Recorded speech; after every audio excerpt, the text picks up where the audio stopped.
1948 අපේ නිදහස ලැබුව වසරයි. ඒ වගේම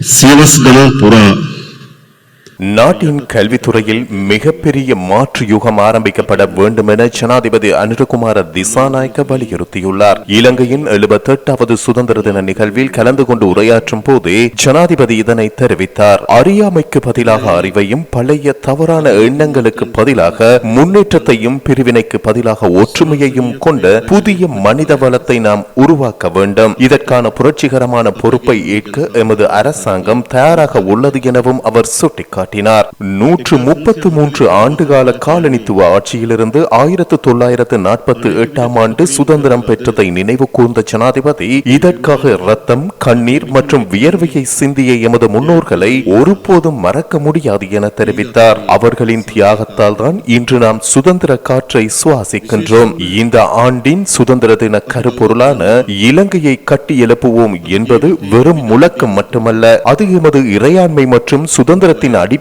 அமைய வேண்டும்.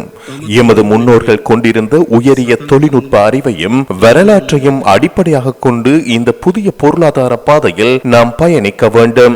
நாட்டின் பலம் எமது ஒற்றுமையிலேயே தங்கியுள்ளது என தெரிவித்த ஜனாதிபதி, எமது அதிகாரத்தில் உள்ள மிகவும் அவலட்சணமான 2 சொற்கள் இனவாதம் மற்றும் தீவிரவாதம் ஆகும் என்றார். நாம் பிளவுபட்டால் எமது பலம் குன்றிவிடும். எமது நாட்டில் எந்த ஒரு இனவாதத்திற்கோ அல்லது தீவிரவாதத்திற்கோ இடமளிக்க போவதில்லை. தேசிய ஒற்றுமையே எமது இலக்காகும்.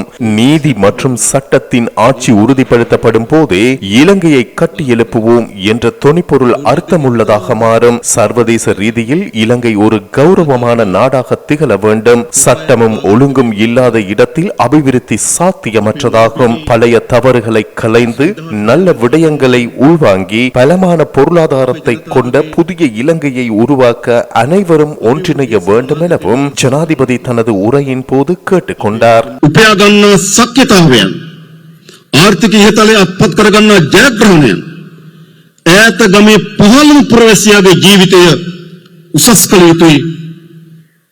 ඒ ජීවිතය පහසු කළ යුතුයි. ඒ නිසා යලි ගොඩනැගෙන ශ්‍රී ලංකාවේ අභිප්‍රාය ආර්ථිකයේ පහළම ජන කණ්ඩායමට දක්වා ආර්ථික ප්‍රතිලාභ ගලාගෙන යන නව ශ්‍රී ලංකාවක් ගොඩනැගීම අපේ අපේක්ෂාවයි.